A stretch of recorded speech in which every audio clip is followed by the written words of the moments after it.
Holidays-nale, adu namma GT Holidays da. GT Holidays, South India's #1 travel brand. You know you are special when you're with GT Holidays.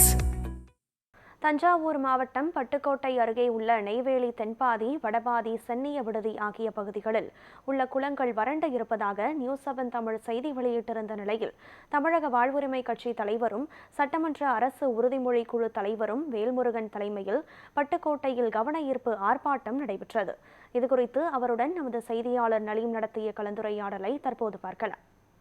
Thanjai மாவட்டம் பட்டுக்கோட்டை பகுதிகளில் முறையாக தூர்வாரப்படிலிருந்து தொடர்ந்து news 7 Tamil செய்திகள் வெளிவந்த அடிப்படையில் தமிழக வாழ்வுரிமை கட்சியில் சட்டமன்ற உறுதிமொழி குழு தலைவர் வேல்முருகன் சார் மட்டும் இருக்காங்க. அவர் தலைமையில் இன்றைக்கி பட்டுக்கோட்டையில் கவன ஈர்ப்பு ஆர்ப்பாட்டம் நடந்துச்சு. சார் வணக்கம். இந்த பகுதியில் தொடர்ந்து இந்த அதிகாரியோட அலட்சியத்தினால இந்த பெரும்பாலான பகுதிகளில் அரசு நிதி ஒதுக்கியும் தூர்வாரப்படியும் சரியாக நடக்கல. இதை பற்றி உங்களோட கருத்து என்ன சார்? உண்மையிலேயே இது மிகப்பெரிய பேர் அதிர்ச்சியாக இருக்குது.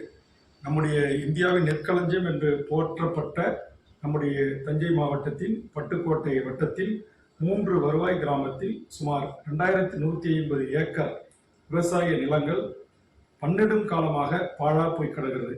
கள்ளி செடிகளும் அங்கு கருவேல மரங்களும் வளர்ந்து ஒரு விவசாயத்திற்கு பயனற்ற ஒரு நிலமாக மாறிக்கொண்டு வருகிறது.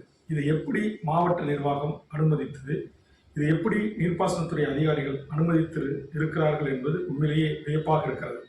குறிப்பாக நியூஸ் தமிழ் தொலைக்காட்சி இதை தாங்கள் செய்தி ஆக்கிய பிறகுதான் என் கவனத்திற்கு இது கொண்டு வரப்பட்டது. அந்த அடிப்படையில் தான் இன்றைக்கு இந்த பாதிக்கப்பட்ட அந்த கிராமத்தினுடைய மக்களையும் தாய்மார்களையும் விவசாயிகளையும் அழைத்து என்னுடைய தலைமையில் ஒரு கவன ஈர்ப்பு போராட்டத்தை நாங்கள் நடத்தியிருக்கிறோம். இந்த பட்டுக்கோட்டை வட்டத்தில் இருக்கிற இந்த வடபாதி, மேல்பாதி, நெய்வேலி போன்ற இந்த பகுதி மக்களுடைய நியாயமான கோரிக்கை. நாங்கள் உழைக்க தயாராக இருக்கிறோம். ஆனால் எங்கள் நிலங்கள் இங்கு மரடாக கிடக்கிறது. இங்கு இருக்கிற எந்த ஒரு அரசு அதிகாரியும் கண்டுகொள்வதில்லை. இங்கு கண்மாய்களை தூர்வாருவதில்லை, மதுகள் அமைப்பதில்லை. விவசாயம் நிலங்கள் விவசாயம் செய்ய முடியாத பழுதாக கிடக்கிறது. அதை குறித்து அவர்கள் கவலை கொள்வதில்லை என்கிற கருத்தை தெரிவித்திருக்கிறார்கள். ஆக இந்த கருத்து 100க்கு 100 நான் கள ஆய்வில் உண்மை என்றும் அறிகிறேன்.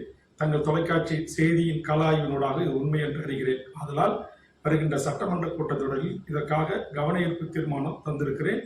இதற்கு தனியாக மாண்புமிகு தமிழ்நாடு முதலமைச்சர் அவருடைய கவனத்திற்கு எடுத்துச் சென்று இங்கு வாழ்கின்ற ஆயிரக்கணக்கான மக்களின் வாழ்வுரிமையை பாதுகாப்பதற்கு தமிழக வாழ்வுரிமை கட்சி சட்டமன்றத்திலும் மக்கள் மன்றத்திலும் போராடும்.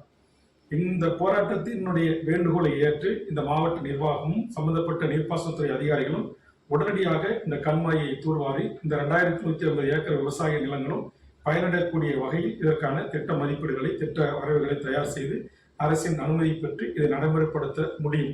இது பல நூறு கோடிகள் செலவாகின்ற ஒரு விஷயம் அல்ல. ஒரு சில கோடிகளிலே இந்த திட்டத்தை நிறைவேற்றி அந்த மக்களை வாழ வைக்கலாம். அதை வாழ வைக்க வேண்டும் தமிழக அரசு என்பதுதான் என்னுடைய போராட்டத்தினுடைய இந்த நோக்கம். தஞ்சை மாவட்டம் பட்டுக்கோட்டை அருகே உள்ள வடபாதி, தென்பாதி, சென்னியவடி ஆகிய பகுதிகளில் நீர் இல்லாமல் விவசாயிகள் பெரிதும் அவதிப்படுகிறார் என்ற நியூஸ் 7 செய்திகளில் கடந்த மாதம் இந்த செய்தி ஒளிபரப்பப்பட்ட நிலையில் இன்று தமிழக வாழ்வுரிமை கட்சி தலைவரும் சட்டமன்ற உறுப்பினரும் தலைமையில் இந்த கவன ஈர்ப்பு ஆர்ப்பாட்டம் நடைபெற்றது.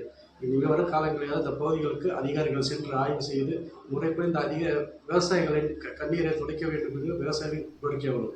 பட்டுக்கோட்டையிலிருந்து நியூஸ் 7 செய்திகளுக்காக நன்றி.